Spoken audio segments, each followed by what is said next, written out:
You walk into a room and instantly begin detecting shifts in the air that everyone else seems to miss. Nobody has spoken yet.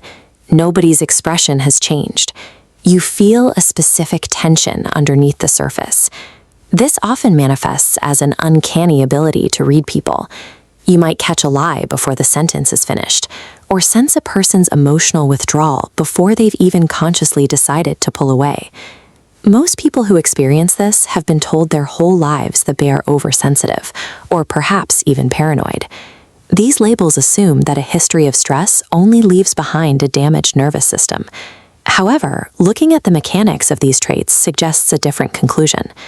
Some researchers and psychologists use the term traumatic intelligence to describe this cognitive profile. It's a framework for understanding how the brain develops advanced specialized abilities when it is forced to navigate chronic instability. This chart maps common psychological labels to their functional origins. Behaviors often categorized as symptoms, like hyperalertness or intense emotional depth, are the specific cognitive tools a mind builds when its environment is unpredictable. When safety isn't guaranteed, the brain undergoes a strategic upgrade. It prioritizes survival by sharpening its ability to process environmental data. In an environment where the emotional climate can shift without warning, the brain cannot afford to wait for a threat to materialize. It has to sense danger while it's still just a subtle change in someone's tone or posture. The nervous system manages this through hypervigilance. This is a state of constant, elevated alertness, where the brain maintains a high-frequency scan of the environment to catch the earliest possible signals of a threat. As shown on this timeline, the brain trains itself through thousands of repeated experiences. Each high-stress moment acts as a data point, eventually creating a sharp spike in perceptual accuracy. The mind becomes an expert decoder of human behavior because it has to be. This bar graph illustrates research from the University of California comparing nonverbal cue detection. The data shows that individuals from emotionally unstable environments possess a significantly higher sensitivity to nonverbal cues than those who grew up in stable homes. The ability to walk into a room and immediately understand the social dynamics isn't a flaw. It's an intelligence shaped by the specific demands of survival. This sensitivity extends inward. For those with this cognitive profile, emotions are rarely felt on the surface.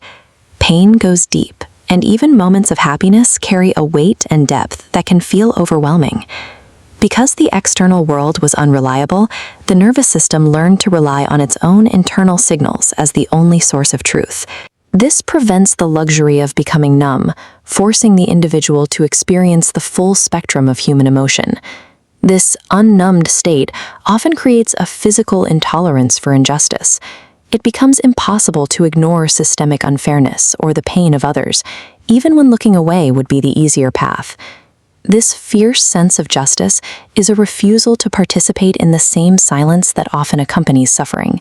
It is a direct outcome of having survived moments where no one spoke up. This intelligence is perhaps most visible when chaos strikes. When a situation becomes urgent and others begin to panic, a specific internal shift occurs. Instead of freezing, the trauma-adapted brain often enters a state of quiet clarity. It becomes focused and strategic, managing the crisis while others are still reacting to the initial shock. This happens because the brain recognizes the pressure. It has survived emotional storms before without a roadmap, and it knows, through direct experience, how to function when conventional safety nets are gone. This strategic focus is an adaptive management mode. It allows the individual to navigate high-stakes environments by prioritizing immediate solutions over emotional reactions. In social settings, this caution is often labeled as an inability to trust or a tendency towards self-sabotage. A more accurate psychological description is learned threat assessment. This is a sophisticated self-protective process. This visual logic gate represents the brain's internal screening process. Because the individual has empirical evidence that safety can be temporary, the mind requires specific checkpoints, constant proof of consistency, before it allows for vulnerability. This hesitant approach to connection functions as an act of self-care. The mind maintains these checkpoints to ensure safety in an environment it knows can be unpredictable. Identifying these strengths doesn't justify or celebrate the circumstances that created them. The experiences were difficult, and the survival was hard-won. But the hyper-awareness, the strategic calm, and the depth of empathy are real achievements. They are the functional results of a mind that learned to protect itself when it had no other choice. The goal of processing this history isn't to delete these defenses. It is to gradually teach the nervous system that it is finally allowed to rest in safe environments. The awareness and strategic depth you carry are evidence of a mind that adapted to solve complex problems of survival. You aren't operating with a deficit. You're using a highly specialized set of tools built through direct experience.